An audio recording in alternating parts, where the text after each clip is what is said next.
1 minutda hamma narsani arzor qilaman, faqat oxirigacha ko'ring. Birinchi bo'lib ota-onalar yotoqxonasi spaniyni qilishgan, tevaziga shkaf qilishgan, bu tomonda shkafini qilib berishgan, krashimli NDFdan bo'ladi.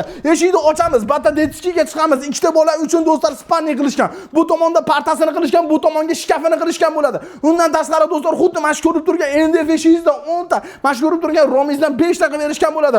Eshik tagiga 4 metrli katta shkaf qilingan bo'ladi. Eshikda kiraverishga yashil zonasi, oynasigacha qilingan bo'ladi. Do'stlar, hammasini bitta usta qilgan bo'ladi. Eng zo'r tarafi bu tomonga soat qilishgan bo'ladi. Pastda do'stlar shkaflari bo'ladi, tevazda soatlari bo'ladi. Ana ustada tevada o'tirgan bo'ladi. Eng zo'r tarafi do'stlar, bu joyda oshxona mebelini ham qilib berishgan bo'ladi. Oshxona mebelda kama yo'q, krashimli NDFdan boshqa material ishlatilmagan. Mana do'stlar 3 millionlik narsani bonusga qilib berishgan bo'ladi. 10 yanvargacha oshxona mebel zagasi kelganlarga yo 200 dollar yo 300 dollar bonus bo'ladi. Hujjat tashkiliy bo'ladi. Ratsizliklar ishlasa bo'ladi. Bundan tashqari bu tomonda do'stlar shkaf qilib berishgan bo'ladi, hojixonani o'ziga maxsus bo'ladi. Ichiga ko'rmay qanaqa berishgan bo'ladi. Hammasi do'stlar krashimli NDFdan.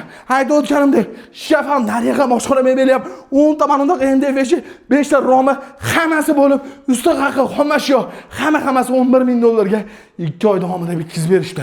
Mehnatimga bitta like bosing, mashina qilib, pat kirish topshiradigan ustalarning nomerini qo'yib beraman, sog' bo'ling.